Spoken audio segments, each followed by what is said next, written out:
Last week, pinag-usapan natin ang first topic sa ating series na dedicated life. Kung gusto mong makita na kumikilos ang Diyos sa buhay mo, ay kailangan mo magkaroon ng dedicated life. Kung gusto mo magkaroon ng breakthrough na mas lumalim yung relasyon mo sa Diyos, mas maging intimate ka sa Kanya, magkaroon ka ng breakthrough sa mga struggles mo, ay kailangan mo ng dedicated life. Last week, pinag-usapan natin yung unang gagawin natin kung paano tayo mamumuhay ng merong dedication sa Diyos. Una ay, live a life of surrender. Isusuko mo na ang iyong buhay sa Diyos. I-offer mo na ang iyong body, mind, and gifts.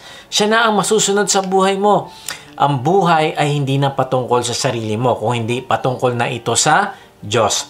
Ang totoong surrender ay nagbubunga ng service. Kaya ang ebidensya na ikaw ay nag-surrender na talaga sa Diyos ay makikita ito kung saan nauubos ang iyong oras, kung saan mo ginagamit ang iyong lakas, pera at abilidad.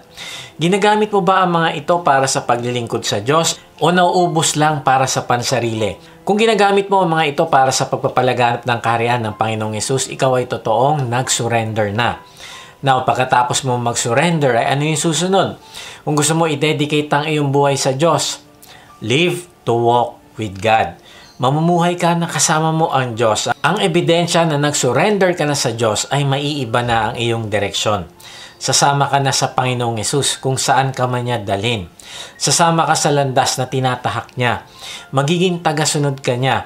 Nilikha tayo ng Diyos para sa isang fellowship sa Kanya. At ang gusto niya ay lumakad tayong kasama siya. Sabi sa Genesis 3:8, nang dapit hapon na, narinig nilang naglalakad sa halamanan ang Panginoong Yahweh.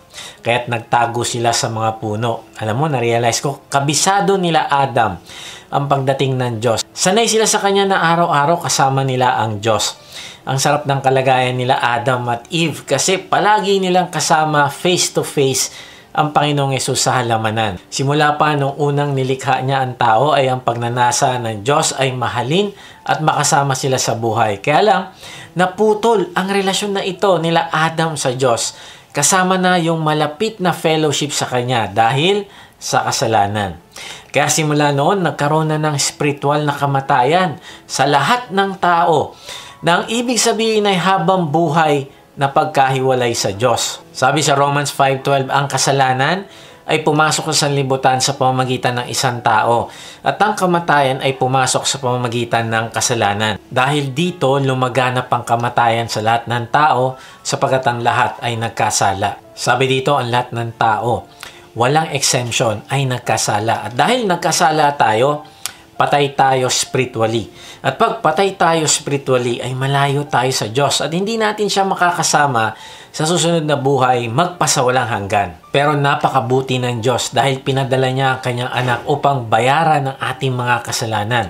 Sa halip na tayo ang mamatay ay inako niya yung ating mga kasalanan at binayaran ito sa krus ng Kalbaryo. At dahil sa ginawa na ito ng Panginoong Hesus ay ang sino mang mananampalataya sa Kanya ay naipagkasundo na muli sa Diyos. Sabi sa 2 Corinthians 5:18-20, ang lahat ng mga bagay ay sa Diyos. Sa pamamagitan ni Jesucristo, dinala niya tayo upang ipagkasundo sa Kanya. Wow! Dahil sa kabutihan ng Diyos sa ating mga nakipagkasundo na sa Kanya sa pamamagitan ng Panginoong Hesus, ay inaasahan naman niya na isusuko na natin yung ating sarili bilang buhay na handog. At lalakad na tayo kasama siya dahil naibalik na yung ating relasyon sa Kanya. Dati malayo tayo, ngayon pwede na tayong lumakad kasama siya.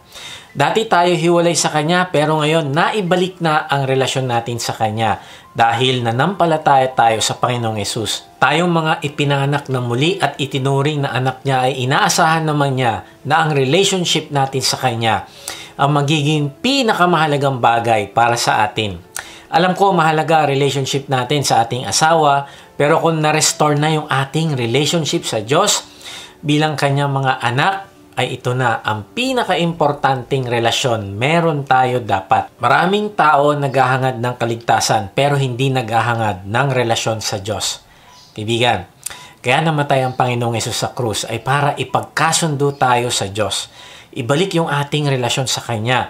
At kung ito yung pinaka-importante para sa Diyos dahil mahal na mahal ka niya, ay ito rin dapat ang mas pinahahalagahan natin kaysa sa kahit anong bagay, kaysa sa kahit anong relasyon. Ibig sabihin ay hahanapin mo na siya sa buhay mo. Kakausapin mo na siya araw-araw. Aalamin mo kung ano ang nakakalugod sa kanya at ito yung susundin mo.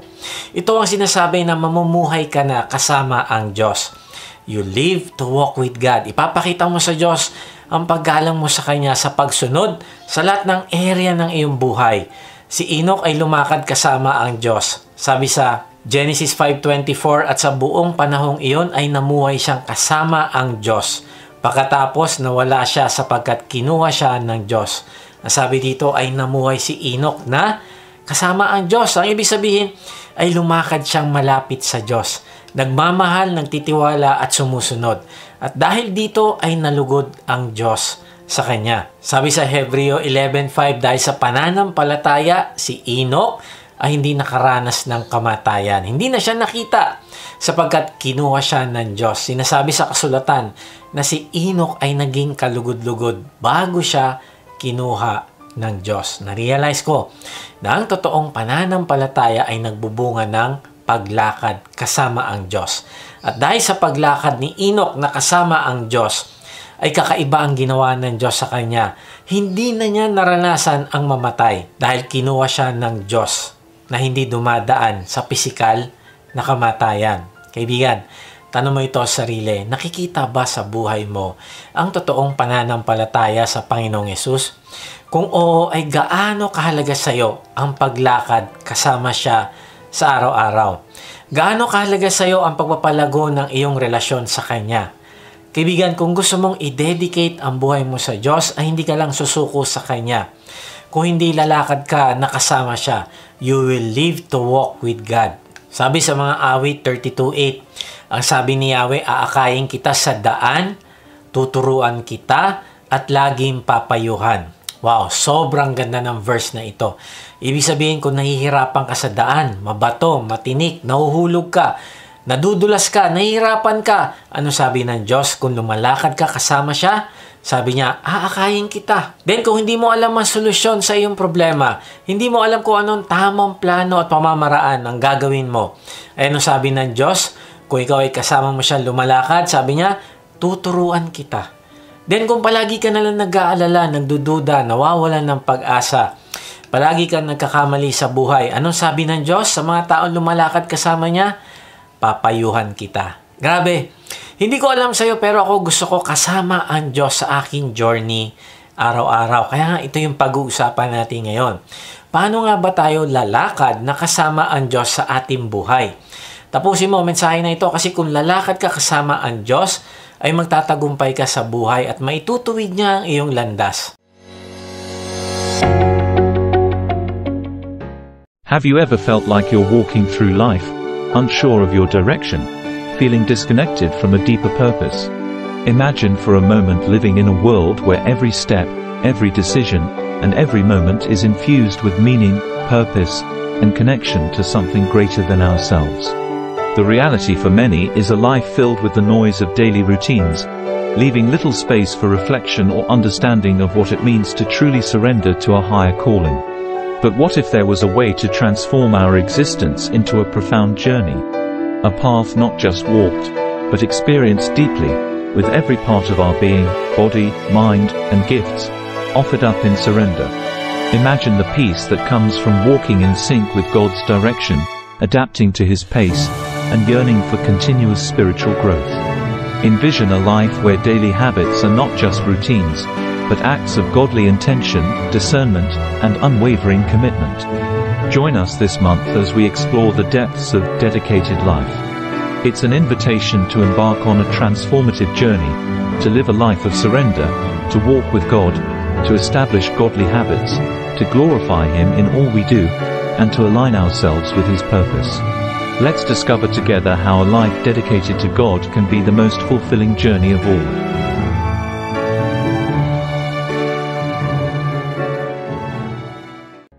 Magandang araw muli mga ka-Wodji. Salamat sa Diyos sa inyong pagsubaybay sa mga mensahe ng ating Diyos dito sa ating vlog na may bagong upload every Sunday 6 p.m. Sa mga hindi pa nakakilala sa akin, ako po si Kuya Mike. Ang calling po sa akin ng Diyos ay magbahagi ng kanyang salita sa paraang mas madaling maintindihan ng mga manonood. Salamat din pala sa mga bagong members ng ating online discipleship group. Kung gusto mo sumali sa discipleship group ay mag-type ka lang ng join sa comment section. Sa mga gusto mag-lead naman ng online discipleship group ay message nyo lang kami, type nyo ang salitang lead at magre-reply kami para sa link ng registration. Meron nga pala tayong live worship service sa App Live na ginaganap every Sunday 10 a.m. Pwede namin kayong ipanalangin dito pagkatapos ng service. Sa mga gustong sumamba na kasama namin ay mag-type lang kayo ng worship at paladala namin kayo ng link. Kung hindi ka pa nga pala nakakasigurado sa iyong kaligtasan, hindi ka sigurado kung matapos ka mawala sa mundong ito ay makakasama mo ang Diyos sa langit, mag-type ka ng save sa comment section at babahagi ng ka namin na mabuting balita. Tapos magkakaroon nga pala tayo ulit ng baptism. Kung ikaw ay nagsuko na ng buhay mo sa Panginoong Hesus ay inaanyahan ka namin na magpabaptize at i-declare ang iyong pakikipag-isa sa Panginoong Hesus publicly. Type mo sa comment section ng baptize at magpapadala kami sa iyo ng registration link. So, paano nga ba tayo mamumuhay na kasama ang Diyos? May 3 point tayong pag-usapan ngayon. Way, W-A-Y, walk, following God's direction, accommodate God's timing, yearn for continuous spiritual growth. So, pag-usapan natin yung number 1. Walk following God's direction. Lalakad tayo kasama ang Diyos na sumusunod sa direksyon niya. Sabi sa 1 John 2:6, sino mang nagsasabing nananatili siya sa Diyos ay dapat mamuhay tulad ng pamumuhay ni Jesucristo. Hindi natin pwedeng sabihin na lumalakad tayo kasama ng Diyos pero iba ang direksyon natin. Kung gusto mo lumakad kasama ang Diyos ay mananatili ka sa direksyon na sinasabi niya sa iyo. Susundan mo kung saan siya papunta. Aalamin mo kung ano yung kalooban niya. Pagdating sa iyong relasyon sa Kanya, relasyon sa iyong pamilya, relasyon mo sa iyong asawa, relasyon mo sa iyong anak, katrabaho, aalamin mo lahat ang direksyon ng Diyos. At dito ka pupunta. Mag-iingat ka sa iyong lakad. Titignan mo kung yung hinahakbangan mo ay papunta sa Kanya o hindi. Titignan mo kung nakakasunod ka pa ba sa Kanya o baka ang nasusundan mo na ay ang gawi ng mundo at ang kasinungalingan ng dyablo. Ang ibig sabihin ng susunod ka sa direksyon ng Diyos ay mamumuhay ka kung paano namuhay ang Panginoong Hesus. Ang ibig sabihin ay magpapasailalim ka sa kung ano ang mga panuntunan na tinuturo ng Panginoong Hesus kahit nahihirapan ka. Bakit? Dahil alam mong ito yung tamang desisyon na mananatili ka sa iisang daan na nilalakaran niya. Alam mo na dito ka mapapabuti at alam mo na ang pagsama mo sa Kanya ang magbibigay ng karangalan sa Diyos na nagmamahal sa iyo. Sabi sa 1 Pedro 2:21, ang pagtitiis ng hirap ay bahagi ng pagkatawag sa inyo ng Diyos. Sapagkat na si Kristo ay magtiis para sa inyo, nag-iwan siya sa inyo ng isang halimbawa na dapat ninyong lubos na tularan. Narealize ko na ang direksyon ng Diyos ay hindi parang naglalakad sa isang park, kundi may pagkakataon na dadaan ka sa patag, minsan malubak, minsan mabangin ang daan, nakakatakot at nakakapag-alala. Minsan paakyat, nakakapagod. Pero pinakita ng Panginoong Hesus na ang lahat ng ito ay pinagdaanan niya para sa iyo at sa akin. Kaya sabi niya, tularan mo ako, sundan mo ako sa direksyon na dinadaanan ko dahil ito yung tama at dito ka mapapabuti. Sabi sa Hebreo 13:5, huwag kayong magmukhang pera at masiyahan na kayo sa anumang nasa inyo, sapagkat sinabi ng Diyos, hindi kita iiwan ni pababayaan man. Narealize ko ang pagmamahal sa pera ang nagiging dahilan ng conflict, pain at problema ng tao. Kaya ang sinasabi ng Diyos, huwag kang magmukhang pera at masiyahan na kayo sa anumang nasa inyo. Bakit? Kasi ang pangako ng Diyos sa iyo ay hindi kanya iiwan ni pababayaan man. Last Thursday ay stress na stress ako kasi ang dami na naman naming utang. Buti na lang sabi ng Diyos, bukod sa sasamahan kita ay tuturuan kita at papayuhan. Now, may 2 direksyon ako na pwedeng daanan. Gumawa ng mga bagay na hindi magpapakita ng pagtitiwala sa Kanya o mananatili sa direksyon niya kahit mahirap. Magalit ako sa taong involved o magmahal ako ng walang kondisyon. Magtampo sa Diyos o magpuri sa Diyos. Magpasalamat sa Diyos sa Kanyang mga pangako o magreklamo. I praise God kasi tinuruan niya ako lumakad kasama niya. So nagpasalamat ako sa Diyos kasi alam ko nakasama ko siya at nag-praise and worship ako. Sabi ko sa Kanya, patawarin niya ako for my unbelief and doubt. Grabe no, tinuturo ko ito pero ako mismo nagda-doubt. Pero after ko manalangin, ay ang Diyos ang nagbigay ng peace sa akin at comfort. Now, para makapunta tayo sa destination na gusto ng Diyos, ay kailangan natin tignan ang mga road signs. Ano ibig ko sabihin? Halimbawa, titignan natin yung the yield sign. Titignan mo kung ang sitwasyon mo ay nangangailangan ng pagpaparaya sa kalooban ng Diyos. Ito ay panahon na kailangan mo maging maingat na magdahan-dahan sa mga plano at ginagawa mo sa buhay. Hihinto ka at huwag magmamadali. Tatanungin mo yung sarili, kinausap ko ba muna ang Diyos bago ako nagdesisyon? Ano ba ang direksyon ng Diyos patungkol dito sa aking quiet time? At kapag nalaman mo ang direksyon niya, ay sasabihin mo, Lord, not my will, but yours be done. Tatanong mo kung ano ba ang sabi ng salita ng Diyos.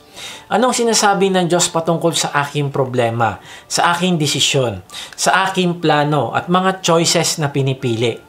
Ito bang aking gagawin ay ayon sa salita ng Diyos? At marahil sinasabi mo, ang hirap naman yan kasi hindi naman lahat ng sitwasyon ay specific na mababasa sa Bible. Kaibigan, ito lang yung tatandaan mo para malaman mo kung nasa tamang direksyon ka. Kapag ang gagawin mo ay kasalanan, siguradong wala yan sa direksyon ng Diyos. Halimbawa, kung magsisinungaling ka para lang makuha mo ang gusto mo, ay automatic hindi ito ang direksyon ng Diyos para sa iyo. Yan ay yield sign. Lord, ikaw po ang masunod, hindi ako. Kapag ang kahit anong gagawin mo ay magiging dahilan para magkasala ka, ay automatic hindi yan ang direksyon ng Diyos. Kung hindi umaalis ka at humihiwalay ka sa Kanya. Kaya kailangan mo maging aware na yan ay yield sign para sa iyo. Magbibigay ka para sa kalooban ng Diyos. Kapag ang plano mo, anuman choices na pipiliin mo, ay magiging dahilan para masaktan mo ang iyong sarili o masaktan mo ang ibang tao, ay hindi yan kalooban ng Diyos. Halimbawa kung ang gagawin mong desisyon ay masasaktan ang iyong asawa pag nalaman niya, ay huwag mong gawin kasi hindi ito ang direksyon ng Diyos. Yield sign. Hihinto ka at sasabihin mo, Lord, not my will, but yours. Now, paano kung nadapa ka? Then, bangon ka agad. Yan ang dahilan kung bakit kailangan nating lumakad kasama ang Diyos araw-araw kasi hindi nalalala kapag sinunod mo yung yield sign, ang isang pagkakamali ay lumalaki kapag sa umpisa pa lang ay hindi ka bumalik agad sa tamang direksyon. Kaya kung kasama natin ang Diyos ay madapa man tayo, aalalayan niya tayo pabalik at tuturuan at papayuhan. At kung ito ay susundin natin, tayo ay mapapabuti. Kaibigan, ang mapa ng ating buhay ay nasa Bible. Dito natin makikita yung tamang direksyon na gusto ng Diyos para sa atin. Kaya hindi nakakapagtaka na ang pinakamahabang chapter sa Bible ay ang Psalm 119. Bakit? Kasi doon nakasulat yung Psalm 119:105. Ang sabi doon, salita mo'y isang tanglaw na sa akin ay patnubay. Sa landas kong daraanan, liwanag na tumatanglaw. Grabe, pwede pala tayong hindi magkamali ng desisyon kung binabasa lang natin ang Bible at sinusunod kasi siya ay ilaw sa ating daanan at liwanag. Wala tayong time. Pero karamihan sa verses dito sa Psalms 119 ay patungkol sa pagsunod sa direksyon ng Diyos. Verse 26, 32, 35, 45, 60, 101, 133. Grabe, ang lahat ng verses na yan ay patungkol sa pagsunod mo sa direksyon ng Diyos sa iyo. So, ang pangalawang sign ay the stop sign. The stop sign ay patungkol sa ating moralidad, patungkol sa ating integrity, patungkol sa ating honesty. Hindi mo mapupwersa ang isang tao na maging honest kung in the first place, hindi naman talaga siya lumalakad sa direksyon ng Diyos. Hindi niya ginagamit ang salita ng Diyos bilang panuntunan ng buhay niya. Para sa kanya, ang pagsisinungaling ay normal lang. Hindi mo siya kakikitaan ng nag-aalala dahil may nasabi siyang hindi totoo sa kanyang kapwa. Para sa kanya, ang pagsisinungaling normal lang. Hindi mo siya kakakitaan na nag-aalala siya dahil may nasabi siyang hindi totoo sa kanyang kapwa. Kaibigan, tingnan mo yung stop sign sa buhay mo. Hihinto ka, titignan mo kung ang iyong mga aksyon ay nakaayon sa biblical values. Ito bang aking plano ay nagpapakita ng tamang morality, integrity at honesty? Nagpapakita ba ito ng pananampalataya Ako ba'y nagiging honest? Ito bang pinili kong desisyon ay pwede kong sabihin sa iba? Kaibigan, kapag nag-aalala ka sa ginawa mong desisyon na malaman ng ibang tao, ang ibig sabihin nito ay dumadaan ka sa maling direksyon at mapapahama ka dyan. Yan ay stop sign. Sabi sa mga Kawikaan 10:9, ang namumuhay ng tapat ay pinaghaharian ng kapayapaan. Ngunit ang may likong landas ay malalantad balang araw. Sobrang totoo ng talatang ito. Ang taong tapat ay nagkakaroon ng peace at joy sa kanyang buhay. Pero kung marami kang tinatago na alam mong mali, ay hindi ka magkakaroon ng kapayapaan. Magiging miserable lang ang buhay mo. Bakit? Dahil magkakaproblema ka sa bandang huli. At balang araw ay malalantad din ito at magiging kahihiyan mo. At ang patotoo mo bilang anak ng Diyos ay masisira. Sabi sa James 4:17, ang nakakaalam ng mabuti na dapat niyang gawin, ngunit hindi ito ginagawa, ay nagkakasala. Kaibigan, kung alam mo kung anong tamang dapat mong gawin, pero hindi mo ginagawa, at maaring pinapatagal mo siya, kaibigan, yan ay kasalanan. At hindi yan integrity. Kaya tandaan mo na yan ay stop sign. Tatanungin mo ito sa sarili, yung bang aking public life ay umaayon sa aking private life? Match ba sila? O maganda lang ang tingin sa akin ng aking day group leader, pero pagdating sa bahay, iba na ako. Maganda yung pinoproject kong image sa ibang tao, pero pagdating sa pansarili ko na walang nakakakita, ay iba na yung aking ginagawa. Kaibigan, tanong mo ito sa sarili, mas inaalala mo ba ang magiging tingin ng tao sa iyo, o mas inaalala mo ang tingin ng Diyos sa iyo? Kasi kung mas inaalala mo ang tingin ng ibang tao sa'yo, panlabas lang yan. Hindi ka mababago dyan. Pero kung mas inaalala mo kung anong tingin ng Diyos sa iyo, doon ka magbabago. At dahil sa pagbabago mo na yon, lalabas iyon sa buhay mo. At makikita rin iyon ng ibang tao. Nakakalungkot kasi may mga tao na ayaw umamin at maging accountable sa kapatiran patungkol sa ginawa nilang mali kasi mapapahiya daw sila. Kaibigan, mas piliin mo ang gumaling sa iyong puso kaysa sa image na panlabas na iniingatan mo. Isa pa, na-realize ko maraming tao nasa isip nila, kapag gumawa ako ng dishonest choices ngayon, araw, ay malulusutan ko din ito balang araw. Naniniwala sila na kapag nagtanim sila ng kasalanan ay hindi sila dapat mag-worry. Hindi nila dapat alalahanin ng kinabukasan. Mali, kaibigan. Tingnan mo yung talata na ito. Sabi sa Galatians 6:7, huwag ninyong linlangin ng inyong sarili. Hindi maaaring tuyain ang Diyos. Kung anong itinanim ng tao, yun din yung kanyang aanihin. Kaibigan, maaari kang mag-decide na maging dishonest. Pero hindi ka pwedeng mag-drive dyan sa maling daan na yan nang hindi ka nadidisgrasya, nang hindi ka bumabangga bandang huli. Merong hangganan ang lahat. Noong August 2012 sa Terracina, Italy, ay maraming tao ang nasyak nang biglang may bumaba sa isang kotse at pinagbabaril si Gaetano Marino ng 7 beses. Si Marino ay ang leader ng Camorra crime family.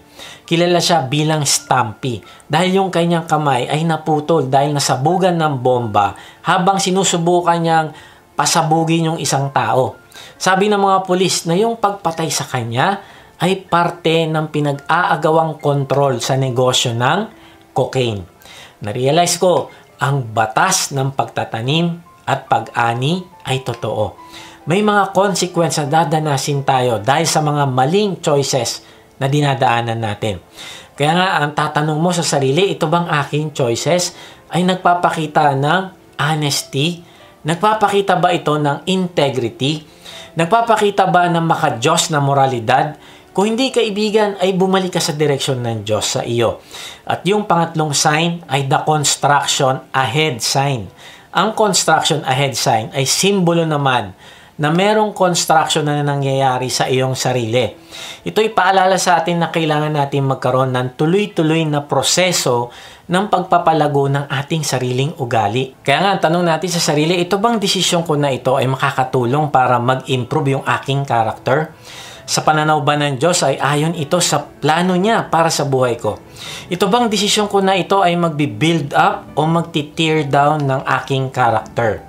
Ito bang desisyon ko na ito ay magre-resulta para maging better person ako, better husband, better wife, better parents, better son o daughter o boss o better employee. I'm sure, kaibigan, gusto mo maging mas mabuting tao. Gusto mo makawala sa mga habits, addictions, at gusto mo maging mas malapit sa Panginoong Hesus. At maaring hinihiling mo ito sa Diyos na baguhin ka niya. Pero kaibigan, ang tanong ay tinatanong mo ba ang sarili mo kung ang mga desisyon o habit mo ay magkakaroon ba ng contribution para lumago ang iyong character o wala? Sabi sa 1 Corinthians 10:23, mayroon namang magsasabi, malaya akong gumawa ng anuman, ngunit hindi lahat ng ito ay nakakabuti. Malaya akong gumawa ng anuman, ngunit hindi rin lahat ng ito ay makakatulong. Kaibigan, tandaan mo ito. Malaya ka gawin kung ano yung gusto mong gawin. Hindi ka kukontrolin ng Diyos. Pero wala kang kalayaan na piliin mo kung ano ang gusto mong consequence balang araw. Ang sabi sa talata ay malaya akong gumawa ng anuman, ngunit hindi lahat ng ito ay nakakabuti. Kaibigan, kung alam mo ang tamang gawin, ay alalahanin mo yung construction ahead sign. Kapag ang bagay na yan ay hindi magko-contribute sa paglago ng iyong character, huwag mo na gawin. Kaibigan, kailan mo tinanong ang iyong sarili? Ito ba ang pinaka-best decision para sa akin, para sa pamilya ko, at para sa testimony ko sa iba? Kaibigan, huwag kang mag-settle sa good dahil hindi mo makakamit yung best. Ang best ay nasa direction ng Diyos. Kaya nga, you walk following God's direction kasi yun ang best. Yun ang makakabuti sa'yo. Kaibigan, sobrang ikli lang ng buhay natin dito sa mundo. Tapos, sasayangin mo pa sa mga bagay na magdadala sa'yo sa problema. Kaibigan, huwag mo na gawin. Ang sarap mabuhay kasama ang Diyos. Ang sabi niya sa John 10:10, bibigyan niya tayo ng makabuluhang buhay. Pero hindi mangyayari yon kung nasa ibang direction ka. Noong 1993 sa NCAA Division II Track and Field Championships ay mayroong 128 runners ang kasali. Sila ay tatakbo ng 6.2 miles. At meron silang course na dadaanan na tinakda ng committee. Isa sa mga tumatakbo ay si Mike Del Cabo ng Western State College sa Colorado. Habang tumatakbo siya, nakita niya, yung maraming tao ay pumunta sa maling daan. Tinawag niya sila at sinabi niya na mali ang dinadaanan nyo, dito yung tamang daan. Alam mo, 4 lang yung nakinig at sumunod sa kanya. Pero yung karamihan, tumakbo sa shortcut na hindi naman yun ang official course. Pero alam mo, pagkatapos ng karera, yung mga official nagdesisyon na yung mas maikling daan na lang daw yung gagawin nilang official na daan. So, ang nangyayari ay natalo si Del Cabo at natapos niya ang karera na ika-123 na player. Naging controversial ang desisyon ng mga opisyal tungkol dito. Pero alam mo, na-realize ko, minsan pag sumusunod ka sa Diyos, sa direksyon niya, ang mundo natin, hindi naman ito ire-reward. Hindi naman sila matutuwa sa'yo. In fact, iki-criticize ka pa nila o pahihirapan ka pa nila. Pero kaibigan, di bali na. Hindi natin kailangan magpa-impress sa ibang tao. Ang kailangan nating i-please ay ang Diyos. Dumaan tayo sa tamang daan. Hindi natin kailangan magyabang. Hindi natin kailangan maging mataas ang tingin ng iba sa atin. Pero sa likod naman nito, ang dami mong maling ginawa at hindi napiplease ang Diyos sa iyo. Kaibigan, kung ikaw ay anak ng Diyos, magpatuloy ka lang kahit mahirap. Dahil ang reward mo ay nasa langit at ang magbibigay sa iyo ng reward ay ang Diyos mismo. Kapag humarap na tayo sa Diyos, ay walang shortcut siyang kikilalanin. Kung hindi, ang titignan lang niya ay ang mga taong dumaan sa tamang daan. At pag ginawa mo yun, ang sasabihin ng Diyos sa iyo ay, welcome, good and faithful servant. So, paano nga ba tayo mamumuhay? Nakasama ang Diyos. Una, walk following God's direction. At pangalawa, accommodate God's timing. Habang naglalakad tayo kasama ang Diyos, ay kailangan natin magtiwala sa timing niya. Huwag tayong mauna at huwag naman tayong magpahuli. Kundi sumabay tayo sa timing niya. Narealize ko may timetable ang Diyos para sa lahat ng bagay. Sabi sa Mangaral 3:1, ang lahat sa mundong ito ay may kanya-kanyang panahon. May kanya-kanyang oras. Narealize ko ang lahat ng bagay ay nangyayari at ang Diyos ang nagdi-decide kung kailan ito mangyayari. In fact, sabi sa Galatians 4:4, ngunit na sumapit ang tamang panahon, isinugo ng Diyos ang kanyang anak na isinilang ng isang babae at namuhay sa ilalim ng kautusan. Wow! Alam ng Diyos kung kailan ang tamang panahon para pababain niya ang Panginoong Hesus at isilang bilang tao. Ang ibig sabihin ay God's timing is sufficient. Ang timing niya ay sapat sa ating pangailangan. Noong araw ay hindi ko alam kung bakit hinayaan ng Diyos na masira ang aming sasakyan at wala kaming pangtubos sa pagpapagawa nito. Pero by God's grace ay yung aming kumpanya ay nagpahiram sa akin ng truck na pwede kong gamitin pang araw-araw, pansamantala.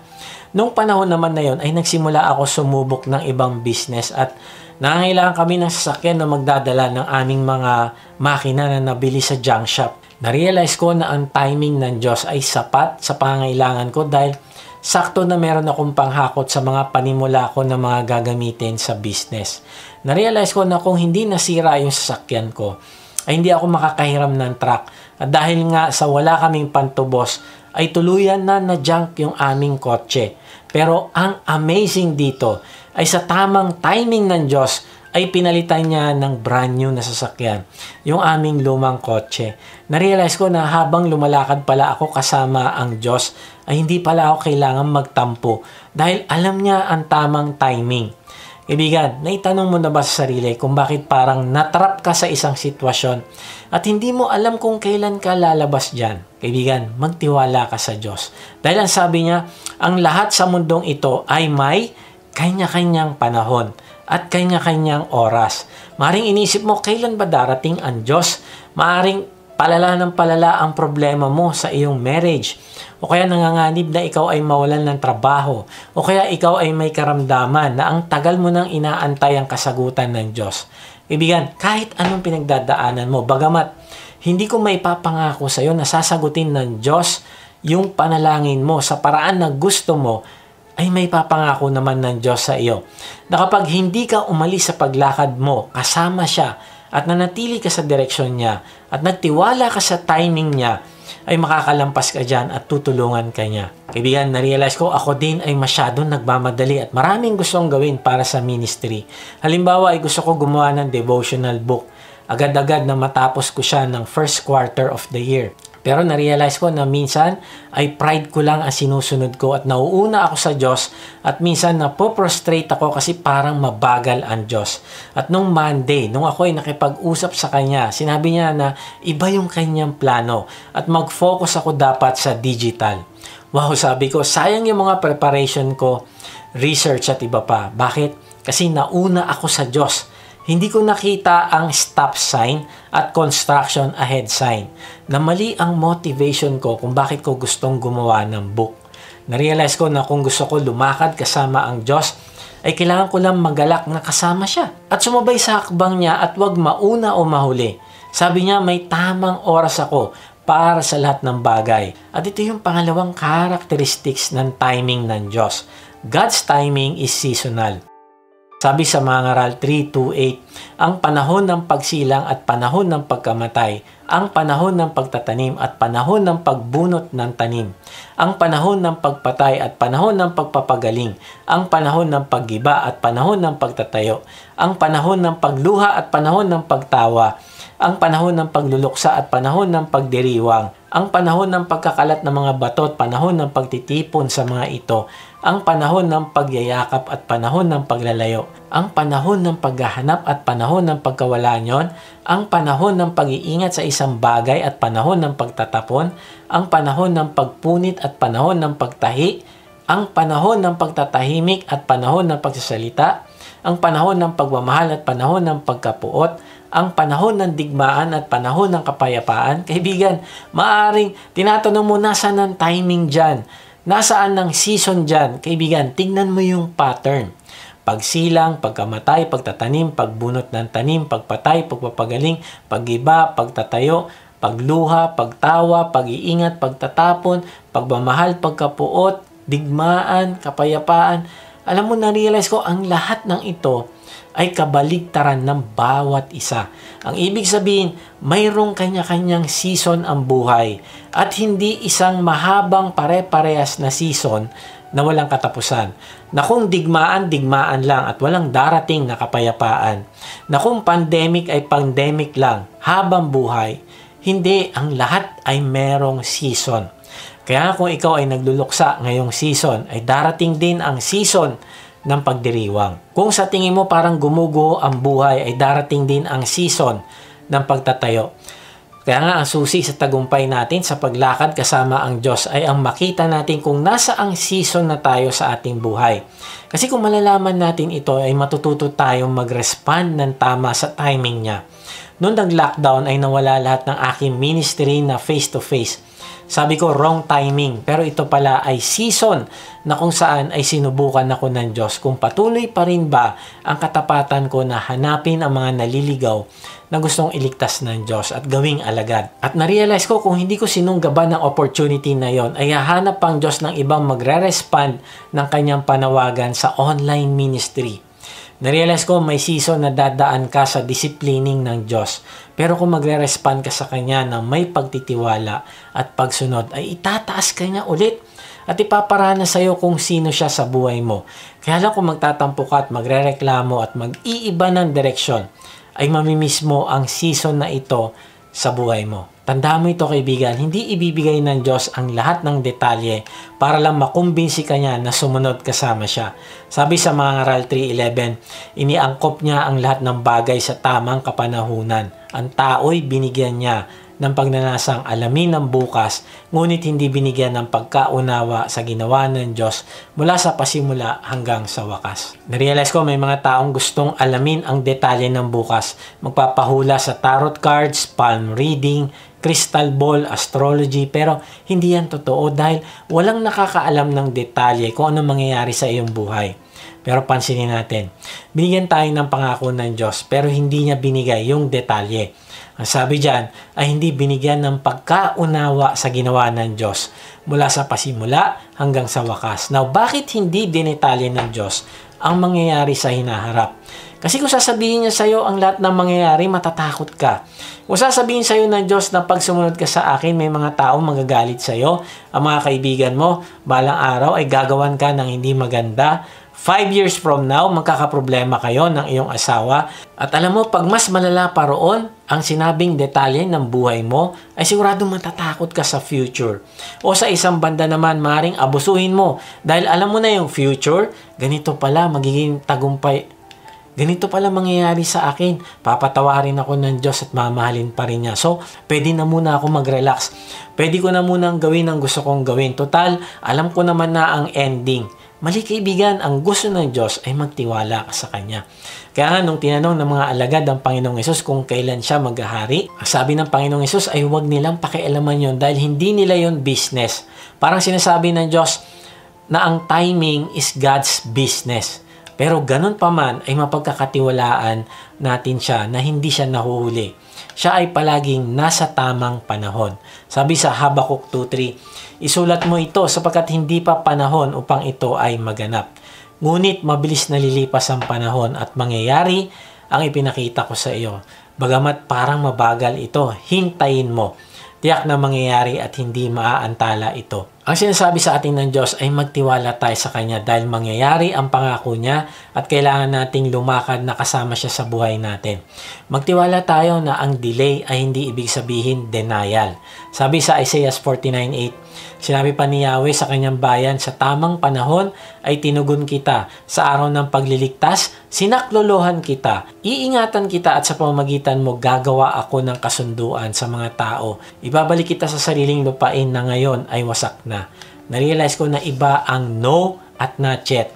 Ang isang batang immature ay kapag sinabihan ng not yet ay magtatampo at magwawala. Bakit? Kasi akala nila ang not yet ay no.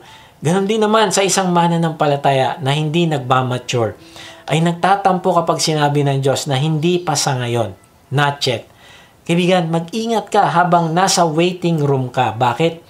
Kasi nagiging sanhi ito ng anxiety, frustration, discouragement, jealous, pity party. Kaibigan, ang delay ay maaaring dinisenyo ng Diyos para sa ikalalago ng iyong pananampalataya.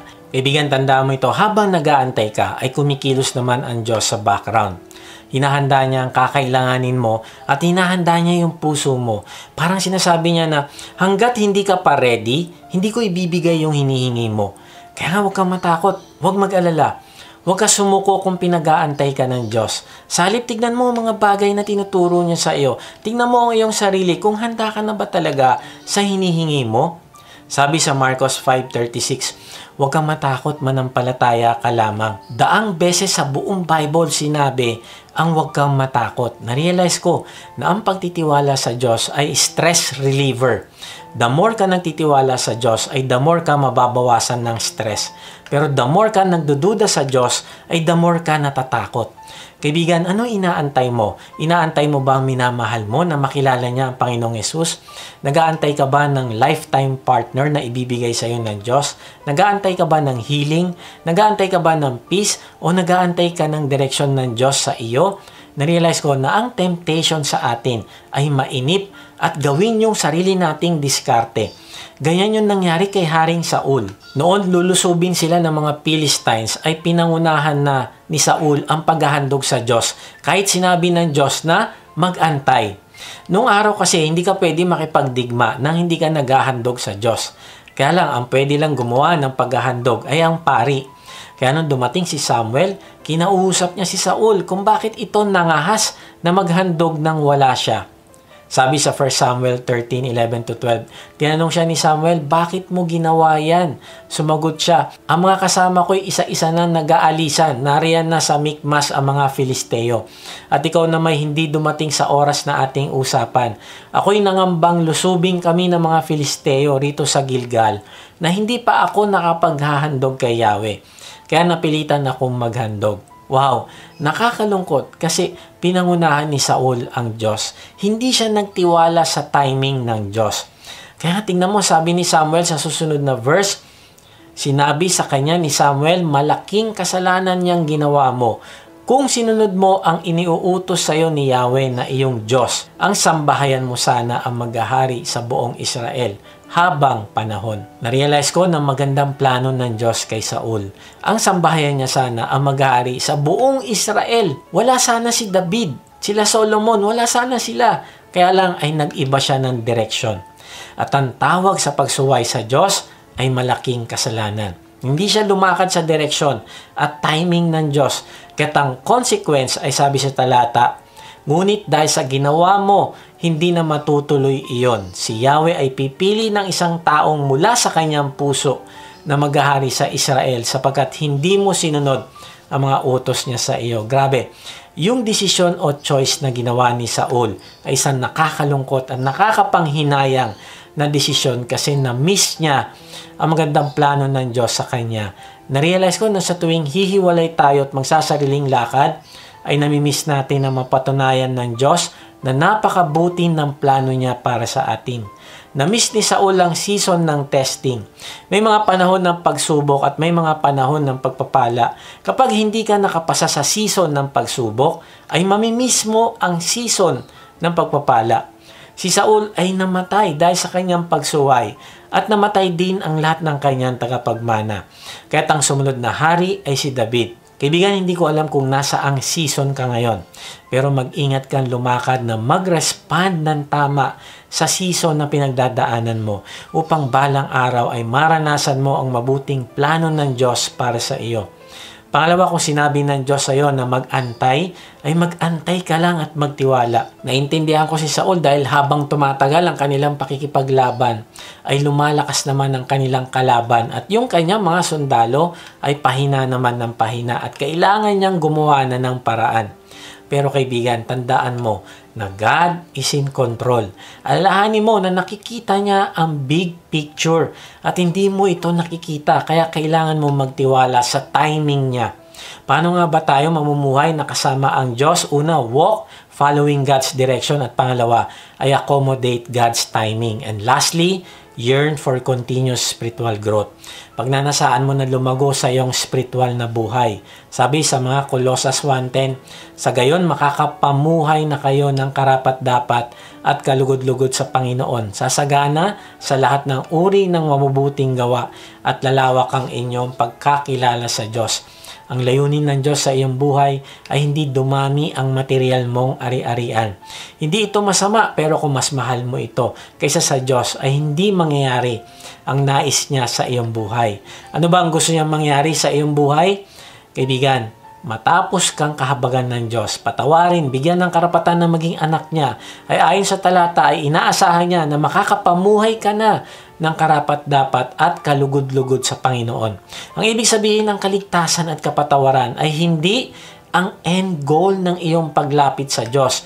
Ang end goal ay makapamuhay ka na ng kalugod-lugod sa Diyos. Hindi ka niligtas ng Diyos para manatili ka pa rin sa kasalanan. Hindi ka niligtas at pinatawad para ang susundin mo ay ang sarili mo pa rin pagnanasa. Iniligtas ka niya para pagsisihan mo ang lahat ng kasalanan mo at ikaw ay lumakad sa katuwiran at kabanalan. Ang goal mo ay habang narito ka pa sa lupa ay magkaroon ka ng pagbabago sa tulong ng banal na spirito na nananahan na ngayon sa iyo.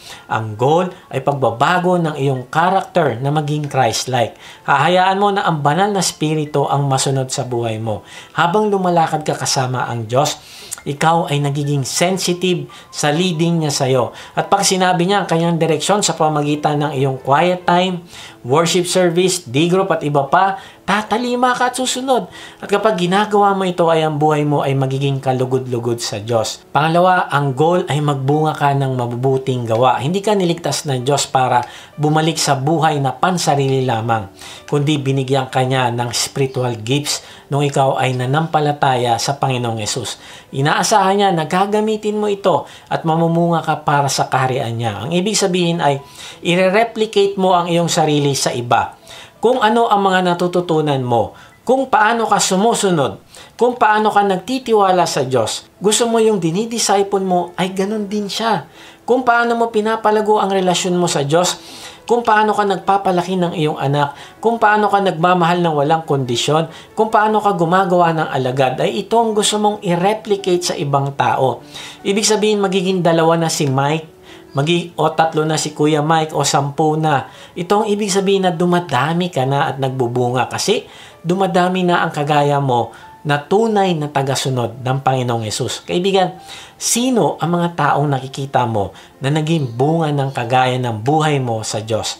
Na pag tinitignan mo siya ay masasabi mo na, aba, parang ako yun sobrang mahal na mahal niya si Lord. At nagtitiwala siya sa Diyos, parang ako yun napakasipag magbahagi ng gospel.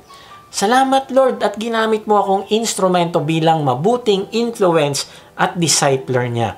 And then ang sabi sa talata ay lalago ka din sa pagkakilala sa Diyos.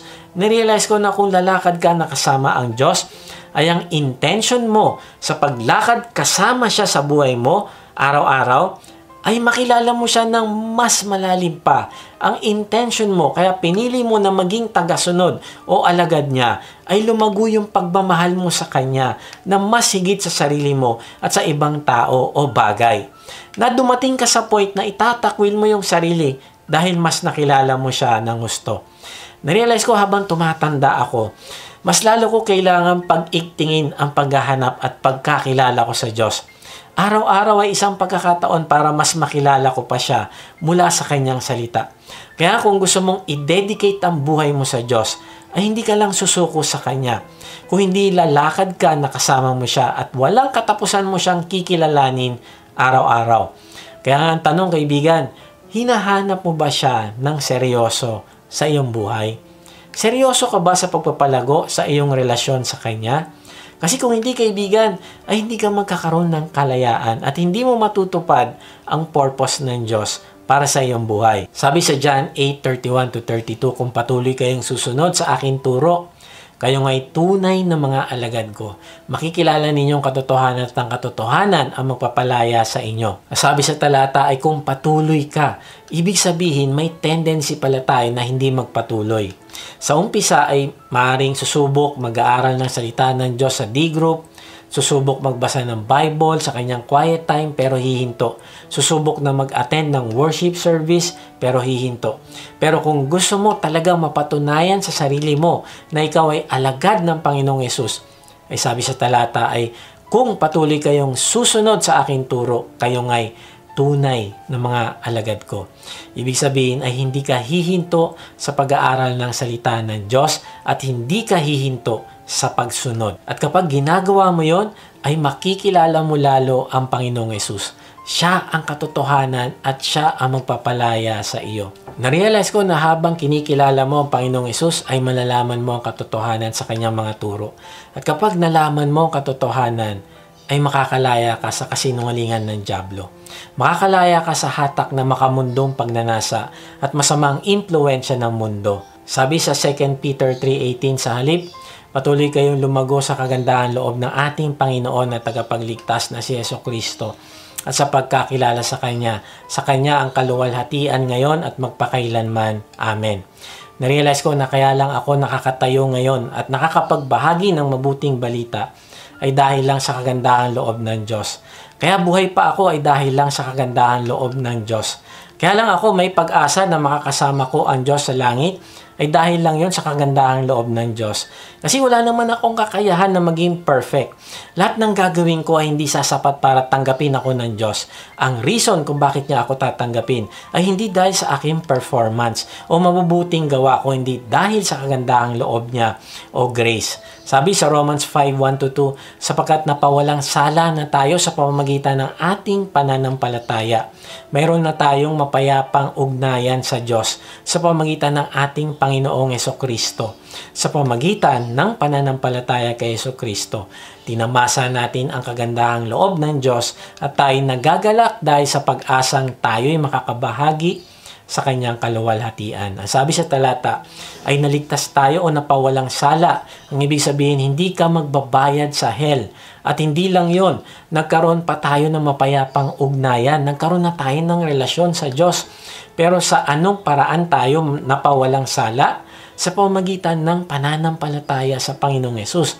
At yung pagpapawalang sala na yon ay bunga ng kagandahang loob ng Diyos sa atin. Kaya nga, sabi sa talata kanina, sa 2 Peter 3:18, ay magpapakalago kayo sa kagandahang loob ng Diyos.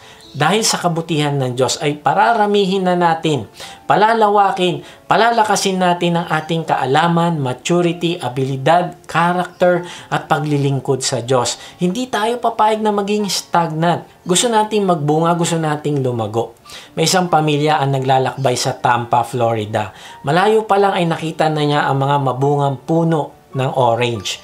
Tuwang-tuwa siya kasi nauuhaw na siya. Huminto siya doon sa tindahan. Umorder yung tatay ng breakfast meal at orange juice. Kaya lang sabi ng waiter, sorry sir, wala pong orange juice. Ha, bakit? Kasi sira po ang machine namin. Naisip ng tatay na napakaraming puno ng orange sa paligid. Sa loob ng kitchen nila ay puno din ng orange. At ginawa pa nga nilang garnish yung slice ng orange sa pagkain nila. Kaya lang, walang juice. Ang problema hindi dahil sa walang orange. Kung hindi, ang problema ay naging dependent sila sa makina para makagawa ng juice. Na-realize ko na ang mga Kristiyano, ganun din. Maaaring may mga Bible na nakapaligid sa kanilang tahanan. May mga Bible app na pwedeng i-download sa cellphone, pero hindi nila ginagamit araw-araw para pakainin ng sarili sa pagkaing spiritual. Hindi nila ginagamit ito para magbigay ng nourishment sa kanilang paglago. Ang problema ay hindi ang kakulangan na mapagkukunan ng salita ng Diyos. Kung hindi, nasanay na silang magdepende sa pastor na magpapakain sa kanila tuwing linggo. Hindi nila sinanay ang sarili na pumitas ng bunga at pigain ng katotohanan mula sa Bible. Narealize ko na kaya hindi magmamature o lalago spiritually ang isang tao ay kapag hindi siya marunong magpakain ng kanyang sarili. Hindi niya ito sinasanay, hindi niya ito tinitrain. Nakaasa lang siya sa bibigay ng pastor para sa kanya. At ito pa yung problema. Minsan, iniisip ng isang tao kaya hindi siya lalago. Iniisip niya, ang dami ko nang alam mature na ako. Mas magaling naman ako kaysa sa iba. Saka every Sunday naman present ako sa church. 15 years na akong Christian kaya mature na ako. Kaibigan, hindi. Kailangan mong tuloy-tuloy na magpakalago sa biyaya at pagkakilala mo sa Diyos. Huwag kahinto dahil ang paglakad kasama ang Diyos walang katapusan. Hanggang dulo ng buhay mo dito sa lupa at hanggang pumunta ka sa langit. Marahil kinausap ka ng Diyos ngayon at nais mo lumakad na din kasama ang Panginoong Yesus. Kaibigan, manampalataya ka sa Panginoong Yesus at ikaw ay mapapawalang sala. Bakit? Dahil sa kabutihan ng Diyos o grace niya, ay patatawarin ka at bibigyan ng buhay na walang hanggan. Mapapanumbalik ang iyong ugnayan sa Kanya at makakalakad ka na nakasama siya sa buhay mo. Kahit nasaan ka, pahayag mo sa Panginoong Yesus ang iyong pananampalataya na siya ang nagbayad ng iyong kasalanan sa krus. Sabihin mo sa Kanya, Panginoong Yesus, inaamin ko po na ako'y makasalanan, patawarin niyo po ako. Nananampalataya po ako na ikaw ang nagbayad ng aking kasalanan sa krus. Ngayon nga, binubuksan ko ng aking puso. Pumasok ka at manahan sa akin. Tinatanggap kita bilang aking Panginoon at tagapagligtas. Simula ngayon ay tatalikdan ko ng aking kasalanan. Tulungan niyo po ako na makilala ko kayo na mas malalim pa at lumago yung aking pagmamahal sa inyo. Amen. Kung sumabay ka sa panalangin natin bilang pananampalataya at pagtanggap mo sa Panginoong Yesus, ay mag-iwan ka sa comment section ng salitang accept para makilala ka namin at masama sa aming panalangin para sa iyong paglagong spiritual. Kung na-bless ka naman sa message na ito, ay inaanya kitang mag-subscribe sa aking YouTube channel upang ma-notify ka pag may bago na kaming video. Ibahagi mo din ang mensahe na ito sa iba ng mga nanghihina, nangangamba sa buhay at nasa kapigatian upang ma-encourage sila na lumapit sa Diyos na nagmamahal sa atin. Kung gusto mo namang mas makilala pa ang Diyos, ay sumama ka lang sa aming online discipleship group. Type mo lang ang salitang join sa comment section. Kung napapanood mo naman ito sa Facebook, click mo lang yung send message at type mo doon ang salitang join at may magre-reply sa iyo para sa link ng registration form. Salamat nga pala sa mga nagsusupport sa ating ministry. At kung gusto mo maging partner sa ministry na ito na maggamit ka ng Diyos sa pagpapalaganap pa ng kanyang salita at pagtulong sa mga nangangailangan, ay inaanya kita mag-support financially sa ating gawain. Meron tayong link ng donation page sa baba ng description. Pag hindi nyo nakita ang link, ay mag-type lang kayo ng partner sa comment section at papadala namin kayo ng link. Sa ating pagtatapos ay iiwan ko ito sa inyo. May nagsabi, "The man who walks with God always reaches his destination." Kaibigan, hindi ko alam kung anong dahilan kung bakit hindi ka lumalakad kasama ang Diyos. Pero kung gusto mo na makarating sa tamang destinasyon, nang hindi ka naliligaw at napapahamak, ay sabayan mo ang Panginoong Yesus sa paglakad araw-araw. Sabi niya, ipasakop mo sa Kanya ang lahat ng iyong ginagawa at itutuwid niya ang iyong landas. Paano ka lalakad kasama ang Diyos? Walk following God's direction. Susuriin mo lagi ang iyong mga desisyon at plano. Kung ito ba ay nasa direksyon ng Diyos o baka pansariling desisyon mo lang ito. Pangalawa, accommodate God's timing. Magtiwala ka sa timing ng Diyos. Huwag kang mauna, huwag ka ding magpahuli. Huwag kang magtampo sa Diyos kung may pagkakataon na hindi niya binibigay agad ang hinihingi mo. Bakit? Kasi mas alam niya ang future kaysa sa'yo.